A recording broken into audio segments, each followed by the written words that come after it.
Hey, what's going on? This is Clayton from the HOTH, and welcome to our brand new podcast show, drinking show, content marketing show.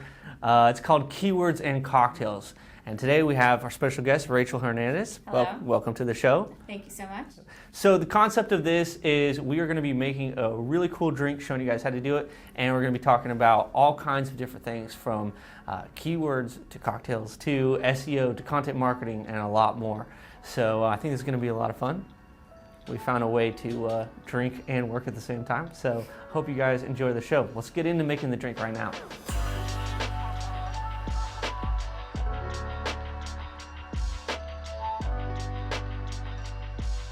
All right, so today we're gonna be making one of my favorite drinks ever. It's really a crowd pleaser. It's called a Kentucky Mule. Have you ever had it? No, I haven't. Ah, okay, cool.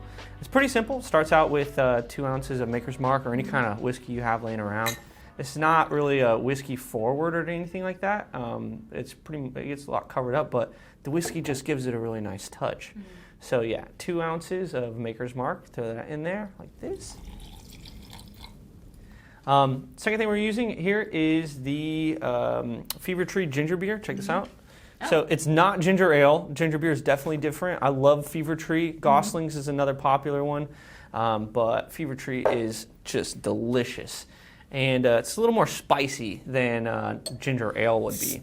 You know, just part of the mule family of drinks. And so, you know, you heard like a Moscow Mule, for instance. Yeah. It's the same thing, but with vodka. So you just 2 ounces of vodka, then ginger beer, and then some lime. And so same thing, just change out the spirit, and then you get a Kentucky Mule. So I'm gonna go ahead and throw that in there, ginger beer. So I'll say like 4 or 5 ounces, something like that, whatever you like. Make it as strong as you like, that's all I have to say. All right. Oh man, it's delicious. I can already smell it coming in. Okay, and then the last thing you got to do is you got to hit it off with some lime, and the lime is really just going to make it pop. Okay, so I take the juice of half of a lime. So let me get that going here. All right, just get a nice little ugly squeezer that doesn't match any of the set, and squeeze that in there at the top. Oh yeah, I can just feel it. So delicious, you know, like all the ginger beer and the whiskey and the lime, it all mixes really nicely. So then I guess there is one last step, which is if you want to pop it off with a little sprig of mint, all you gotta do is put it in your hand like that and just hit it like that. It really makes it. Now you can smell it, right? Oh, yeah. It really like activates the mint. Throw in there right on top, and we got ourselves a nice little beautiful drink. Here, this one's for you. Oh, that's gorgeous. Right. Thank you so much. For sure.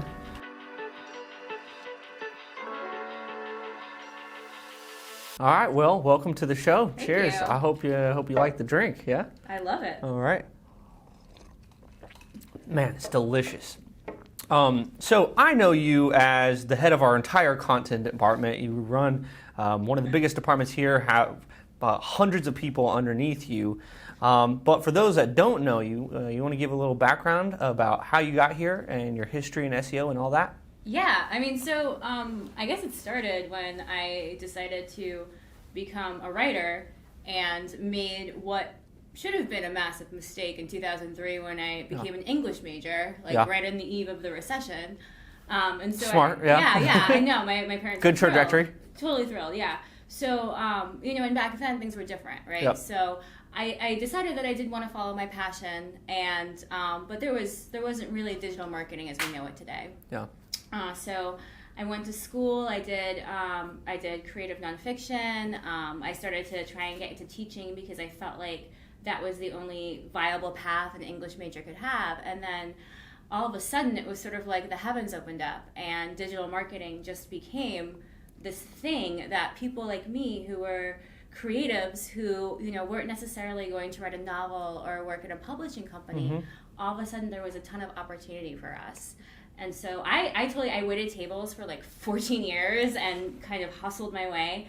But as soon as I saw an opening for an email marketing company, I got in on the ground floor there. And that's not us. This is before, yeah. I'm not going to say the name or anything, but so I wanted to just kind of take my opportunity where I saw it and work my way up. So I actually started in tech support, and then within a few months, I was able to become a salaried writer on that team, and then within a few months from there, I was managing their writing team and major campaigns for some of the top salespeople in the country and you internationally. You worked on some huge campaigns for some really big name brands. Yes, I'm not allowed to say who.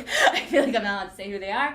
But yeah, I worked for Fortune 500 companies. Some Fortune 500 companies. I was responsible for some content that was catered to their really huge database of people who were working under them, and just learned, and this wasn't SEO, this was email, but I still had the opportunity to really learn a lot about what kind of copy people want to read and want to respond to. That's the thing is, like, when you, it doesn't really matter what form it's in, content itself is bringing in customers, is communicating, so if people understand that, I mean, that's a big part of it. Oh yeah, absolutely. And I was really lucky because that first company I worked for, they knew from the go that people don't want to read hard sales copy to get their information. That it's really about connecting to your audience, helping them what they're looking for, and really taking the opportunity to communicate to them that you understand that they need your help and that you know how to help them. Yep. So So then you moved over to the HOTH. We got you over here. So, and then we got on the rocket ship and that exploded. And then we got on the rocket ship and that exploded. And it was funny. I wanted to get into SEO because one of the people I was writing for actually told me that SEO was the most valuable part of his digital marketing strategy. I believe which is kind of weird to say that to the person who's writing your emails for you. Yeah. But that really resonated with me. So when I found out about this opportunity, I took it and decided that I wanted to try something new. Yeah, but that was years ago. When did you join the HOTH?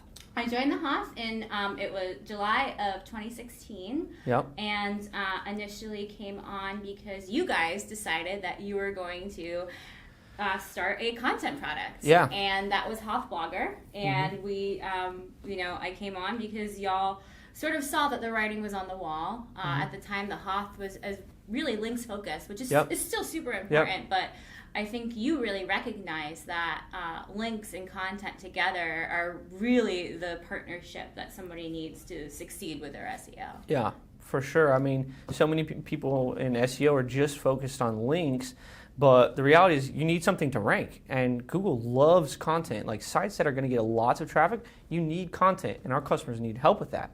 So, we started the Blogger product. You came on, and at that time it was kind of weird because, people didn't really want to buy content. No. I think people were very focused on links, but times have changed over the last few years. Yeah, absolutely. I mean, when I first came on, I remember content being a hard sell, and it's so interesting that just like 3 years ago, SEOs and people who had been working on this were so focused on links and they didn't understand the value of content. Yeah. And that's just really, really shifted. I think anybody who's watching this right now, a podcast about or a YouTube show about SEO knows how important content is. Yep. So it's just incredible to see how quickly the industry has grown in the past few years. Yeah, there's so much more of a focus on content, and it not only works from just people being aware that they need to produce content that helps their customers and help solve their needs, but also that's the way to get a ton of SEO traffic. Is a way to get traffic from Google and actually make more sales. For us, before you came on, the Blogger product was actually because of our own success doing blogging. As a link building company, we didn't even really do that much blogging, but we decided to start doing that. We started to write all of our a bunch of articles about our customers' questions and put them on the blog, and our traffic exploded. So we said we need to take that same thing and give it to our customers. So that was the beginning of HOTH Blogger. But then let's fast forward to now. Talk a little bit about how big the team is now, how much content we're producing. Oh my gosh! I mean, so when this product has grown from 10 writers and I think like a few handfuls of clients to 500 writers and freelancers. And we're writing about 10,000 blogs a month right now from people all over the world, businesses really all over the world, and across every single niche or industry. And it's just been such an explosion these past few years. And you've seen it all too. Every single niche, every single niche, we will write about everything, and I think, that really is a credit to some of the processes that you've helped us build with research and really being able to figure out how to write for SEO and what good web copy looks like, that we've been able to standardize this in such a way. I mean, the vast majority of our revenue is recurring. And that to me is even a bigger win, you know what I mean, than growing a product. The fact that so many people come back month after month because we're bringing them results. Yeah. So you'd say that after growing a team to over 500 people and producing like millions of words of content, probably qualified now to talk about what people should do, right? Yeah, I hope so. My God. Okay, good, because that's what we're going to be talking about today. So let's bring it back a little bit, and let's talk a little bit about some of the biggest mistakes you see. I mean, you see people coming in with their websites all the time. We have thousands of different kinds of clients. So what are some of the biggest mistakes that people make when they're trying to do their SEO or trying to start out in content? Yeah, I mean, I think it goes back to what we were just talking about, which is that people get very focused on keywords, right? And because they're coming from sort of like a link, like a line of thinking and not necessarily a content line of thinking, they are taking a search term that they think is a money keyword and they want to write their content around that when it's not necessarily the best keyword to base your content around. And that's going to go back to really search intent, right? So this is one of the things that is just really hot in SEO right now because I think content marketers are learning that it's not just about finding like looking at the data analytics. You really need to look at your audience and what they're looking for. And by search intent, I mean that's really just the why behind somebody punching a keyword into a Google search. And as a content marketer, your job is to make sure that you're addressing that why. So maybe you want to rank for a search term about buying. Give me a basketballs. Buying basketballs, right? And you want to rank for buying basketballs because that search term, if you rank well for that, it's going to bring money to your site. But you're going to have to make sure that your content around buying basketballs is really matching up with why the person is making that search. Are they making that search because they're ready to buy basketballs?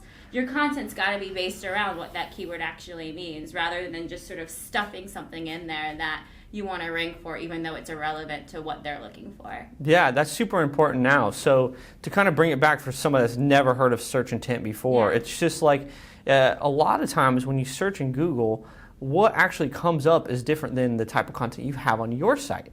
So the easiest thing to do is literally take a keyword that you want to rank for, put it into Google, and see what comes up. And oftentimes what comes up is not what you thought. It's actually content. It's actually like articles, guides, things like that. So if you want to rank, you want the traffic for that keyword, then you got to write content. And that's why probably we see a lot of our customers get success because they write content, from Blogger. Yeah, and I mean, just like a side note, in doing this for the past 3 years, because that's one of the strategies that we use when we try and figure out the right keywords to use for our clients.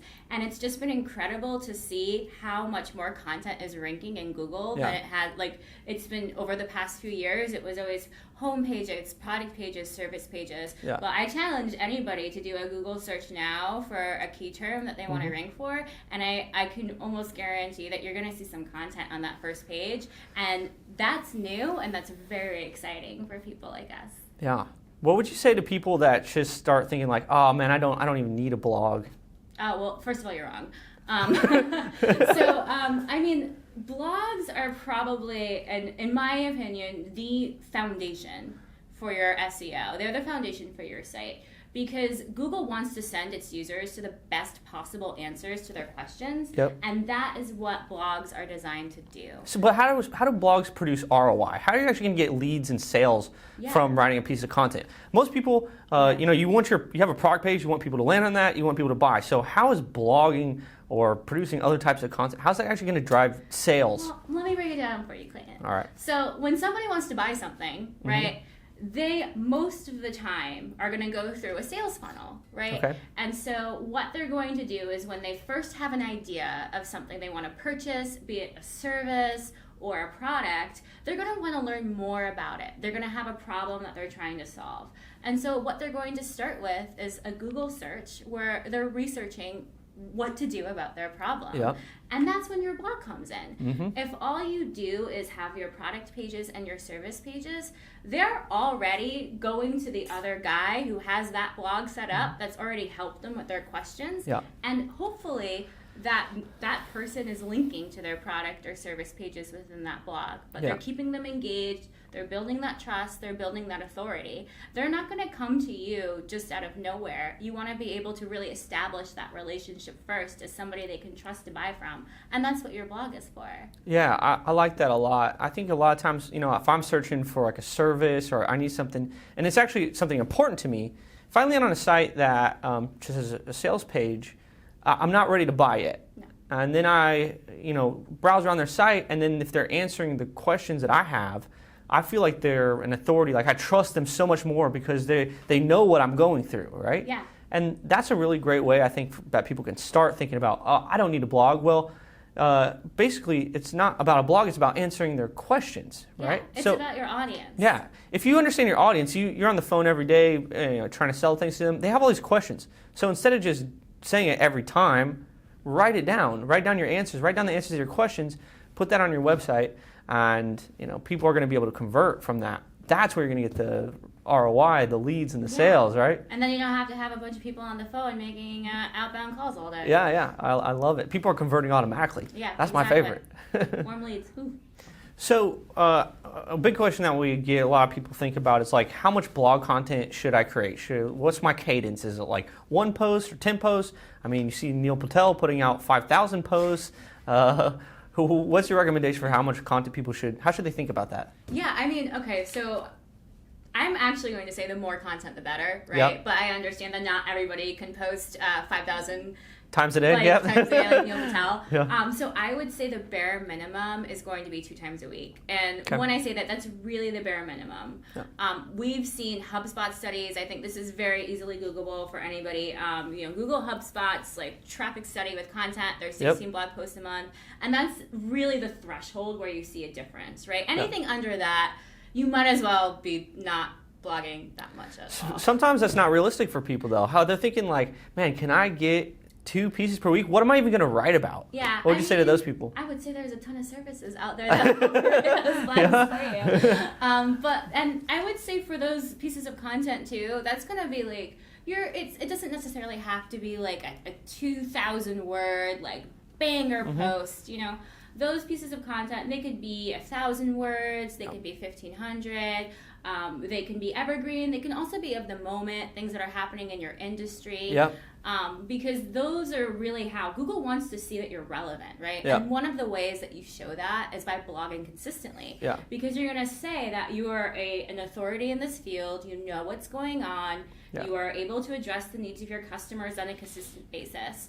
But a blog that's dead is it's that could be even worse, right? That could be even worse if people come to your website and they see that you don't have any information or it hasn't been updated in a really long time. They might think you like you're not real now. You're not in business anymore. I mean, if you've ever gone to a website that hasn't been updated in a while, even going into a brick and mortar store and seeing that they haven't changed their inventory in forever, you're going to stick around and see what's there? No, you already know. You're going to go. So a blog is sort of a similar idea. Yeah, so the more content, the better. Essentially, content, the better. It's like the more content you have, the more chances you have to rank. Yeah, and I would say, though, on top of that, and this is outside of those 16 blog posts a month, is you're going to also want to focus on that long form, really cornerstone informative content. Yep.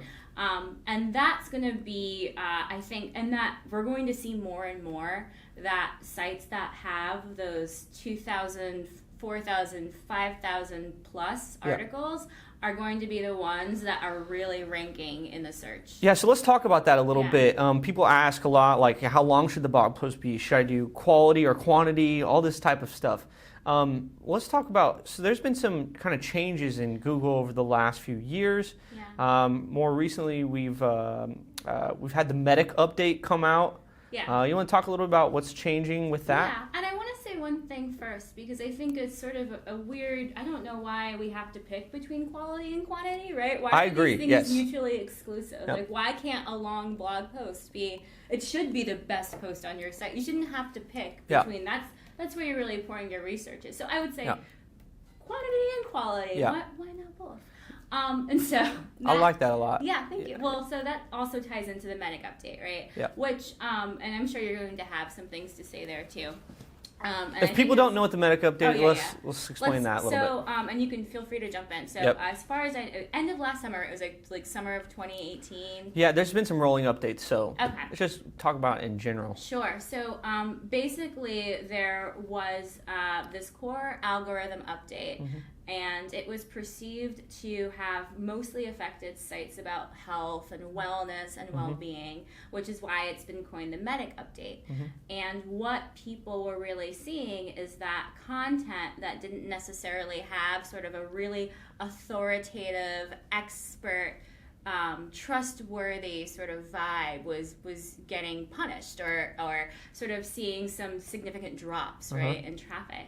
And I think people really latched on to this medic thing too, because it would seem that one of the first sort of kinds of sites that Google would penalize for this would be sites that would be about health, that would really have a real impact on somebody's wellness. Yeah. But my takeaway from all of this is that what Google is really saying is that quality, comprehensive, authoritative content is becoming more and more important. And whether you have a medical site or a wellness site, this is the way the industry is moving, and this is the way it's focused, because they're trying to send their users to the best possible answers to their questions. Yeah, so people talk about like you should have quality content, but it's really bland and boring. It doesn't really say what is quality content. How can we give some actionable tips that's going to define like what actually is quality? Like what if you look at a piece of writing, how would you say you can improve it? Yeah, I mean, so I will say that I always say, and this is going to sound maybe lofty, but I think as SEOs and marketers, competition is good and we should have lofty goals. I define quality content as doing whatever you're doing better than everybody else, right? Because that's how you're going to rank. That's how you're going to get to the top of the SERPs with that content. What people can do right now to help their content rank better than their competitors, and I think we've touched on this a bunch, is listen to your audience. So you've talked about this. I know this is something we actually do at the HOTH, is really listen to your clients. You know, do a little R&D. What questions are they asking? What are they looking for? You are on the front lines if you're a business owner of that every day. And so you're going to want to take what your audience is asking you, what they're asking sales, what they're asking support, and you're going to want to blog about it. And that's really, that's an easy one, right? So I like that. Number one is listen to the audience and make sure that you're covering that topic. Okay. Make sure that you're covering that topic. So let's say you picked out a topic or you have a piece on your site. How are we going to improve that? What kind of qualities do we need to see? I would say that number one, you want to make sure that you are providing a very comprehensive answer. That's big. And then making it comprehensive. I think for medic update or any kind of big core update, what Google's looking for that quality is really comprehensive. And comprehensive translated into English means long form. We want to be citing data from different authorities. We want to show that we're doing our research. We want to be linking back to parts of our sites that are also relevant. We want to make sure that we're showing that we know what we're talking about and that we are a trusted source. I mean, back in the day, you could, kind of write a blog post about anything, throw it on your blog, and it would be fine. Well, times have changed. So you really want to show that you care about the content you're producing, because that shows Google that you're caring about your audience, and thus you're giving them good answers, and you'll be rewarded for that. Yeah, so you're optimizing for both SEO and also for the user. To me, they go hand in hand these days. Nobody, if any SEO sort of tells you that like they understand every algorithm or they know exactly how they're the trick to working with Google is to truly work with them, and that's to meet the needs of their business, which is, and I say this all the time, send their users to the best possible answers. And if you're doing that, you're giving Google what they want, and you're going to be ahead of the game. They've got you're going to be golden. Yeah, and I think one of the best ways to do that is literally, Google shows you what it wants. All you have to do is go look at what's ranking number one, and you can see, what Google likes. You can see the type of content, how long it is, and if you write something similar to that, that's a really great starting point. what you want to do is like match and exceed. You go find out what's ranking and then do something better, right? That was going to be my number 3. Is just look at your competition, right? See what they're doing, see how long their posts are, see what they're writing about, and then just do it a little better. Cool. I like that a lot.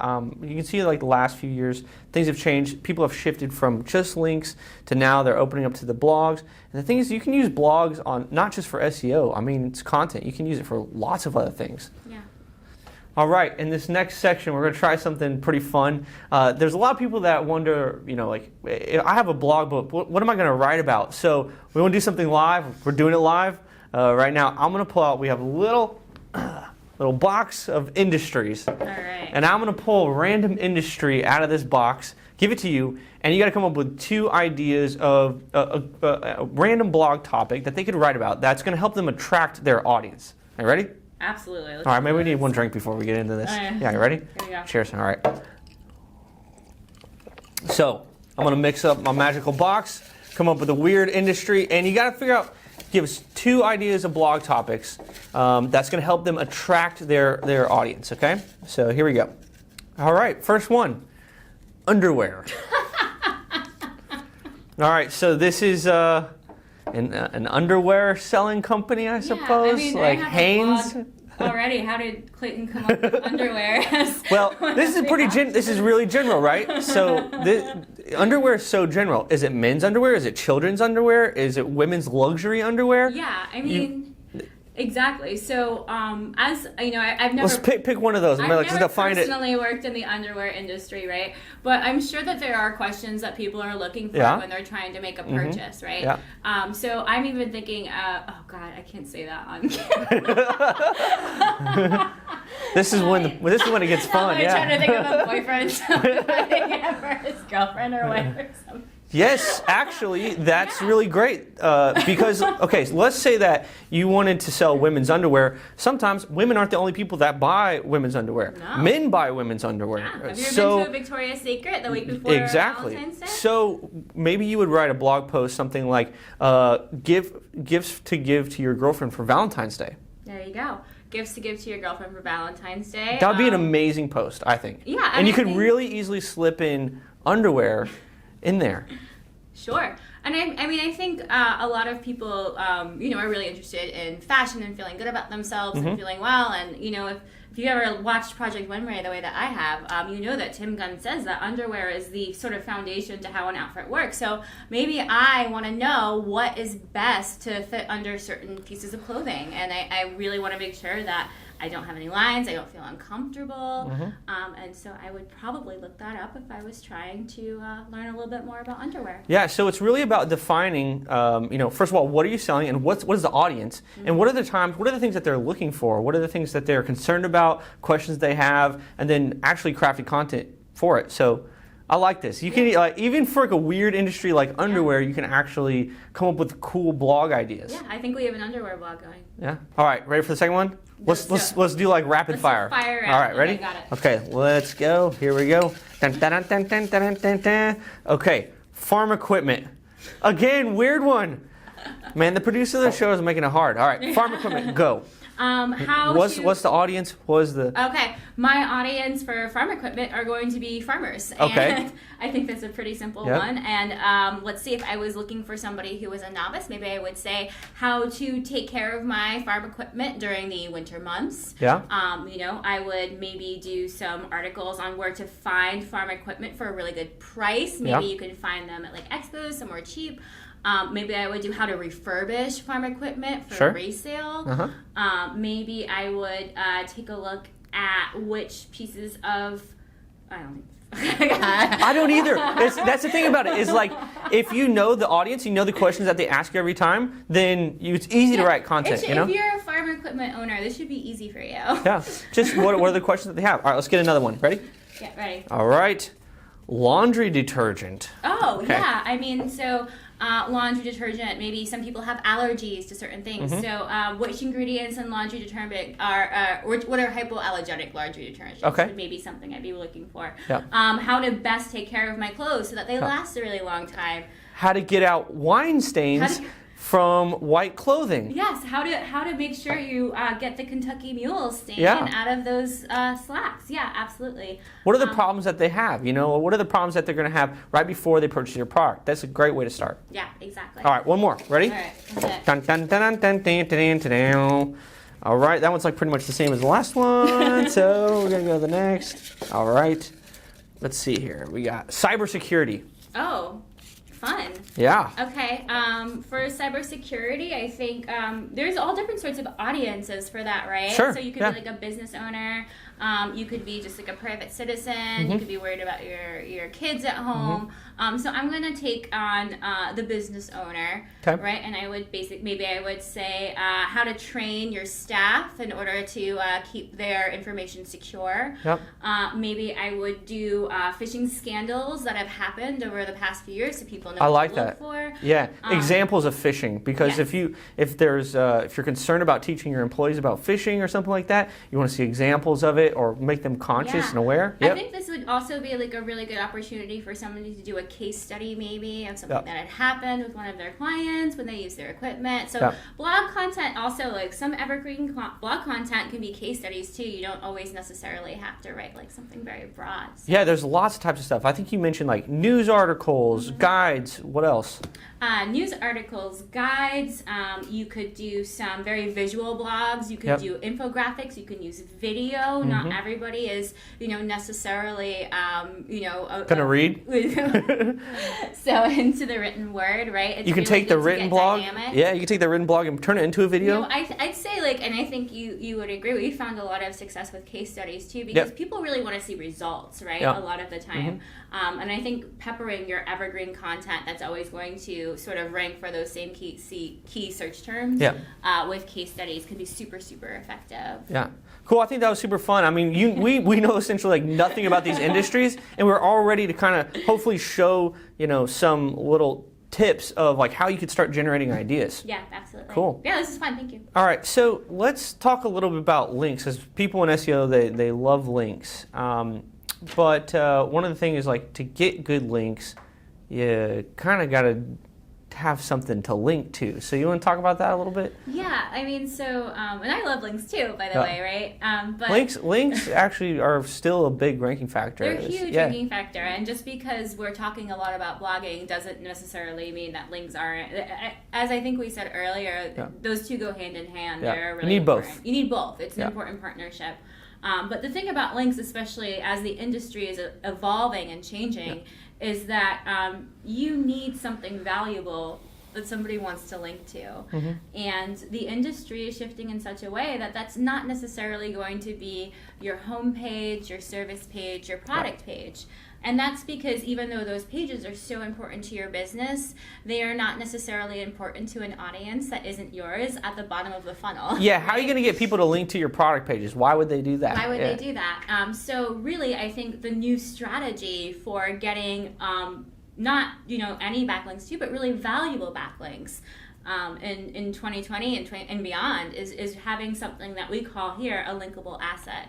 And that's going to be a piece of content that is super comprehensive, super authoritative, and valuable enough and somebody else would use it as a citation or an external link in one of their posts. Yeah, they want to, it's like somebody's going to reference you. So you give them something to link to. And when you put that on your site, what happens? Well, Google sees you as an authority, and it goes right back to that establishing trust, to establishing relevance, and you will see some changes in your rankings results. Yeah, I really like that. I mean, essentially you need, we refer to it as like a linkable asset. You need something on your site that's worth linking to. So if you're able to create that really big resource guide or whatever it is, then people can link to your site, then you get backlinks, and then in that guide, you can just point links back to your product pages or wherever you want that to go. Yes, that's super important. So just because you're linking to a piece of content doesn't necessarily mean that you've forsaken link juice to the rest of your site, right? Yeah. If you're able to strategically link to your product or service pages, which you should be able to do if the content's relevant to your site, that link juice is not lost to the rest of those pages, right? It's passed to the rest of the site, and that's something really important for people to note as well. Yeah, I mean, we do this on our site all the time. Like, for instance, we have a big post about blogger outreach, right? And it ranks for blogger outreach, and we show you how to do it. And through that post, like how to do blogger outreach. And then in that site or in that page, we also link to our service that does blogger outreach for you. So it's a really good like pre-sales, like show people how to do it. They start to trust us. Then it's like, if you want us to do this for you, click over here, and it links to our product page. Then boom, people close. So that same strategy could be applied lots of other places too. This is a way to get lots of links to your site, improve your SEO. I love it. All right, so I would like to do this right now. We've actually talked about Blogger, mentioned it a little bit, but let's say somebody wanted some help getting started with their blog, or help writing their blog post. Give a little pitch for HOTH Blogger and how it works. Sure. So, everything that we do at the HOTH really starts with research, right? Yep. So, one of the things that we get, a client will send us an order. They'll give us their blog URL if it exists. If not, the domain for your website is fine. We can figure it out.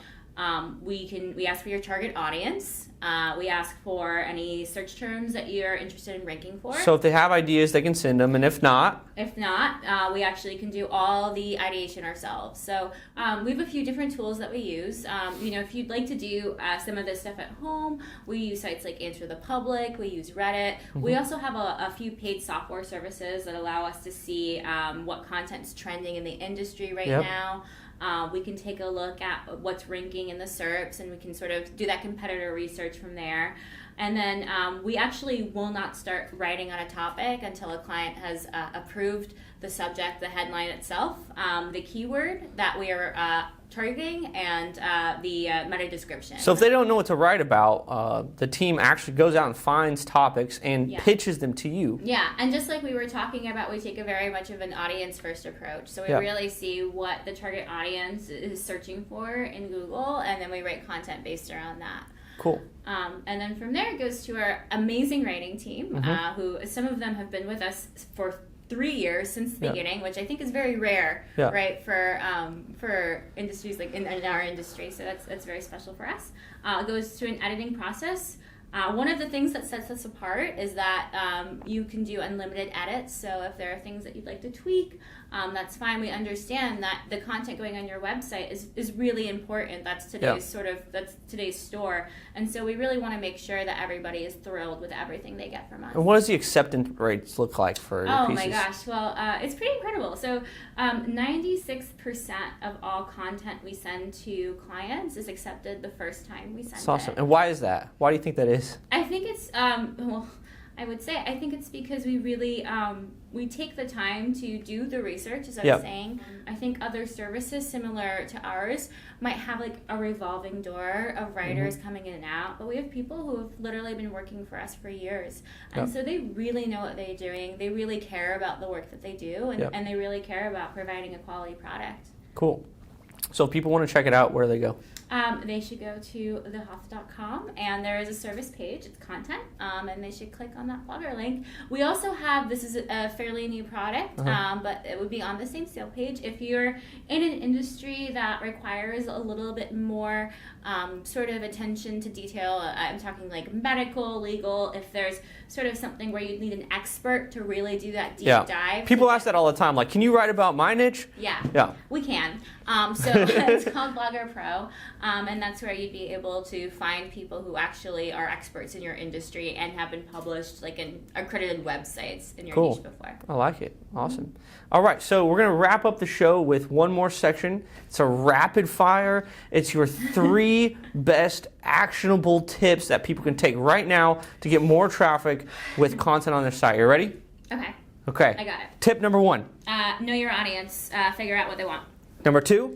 Number 2, write more. Write if you can, write a blog every day. Get somebody to write a blog for you every day if you can't yourself. Okay, and number 3? Write some long content, and that can be, I would say, that cornerstone, those banger, like 3,000, 4,000. That could be a monthly, that could be a quarterly basis, but those are the 3 things you need to do to get your content to rank on Google. Boom, I love it. All right, guys, that is our first episode. Thank you so much for watching. If you liked the episode, you hate my face, whatever, leave us a comment in the comment section below. Don't forget to hit the subscribe button. We're going to be showing you how to do way more drinks, way more cocktails, having cool conversations about SEO, marketing, all that kind of stuff. I want to say thanks to Rachel for joining me. Thank you. It was great to have you. Enjoyed drinking with you. And guys, we will see you on the next one. Cheers.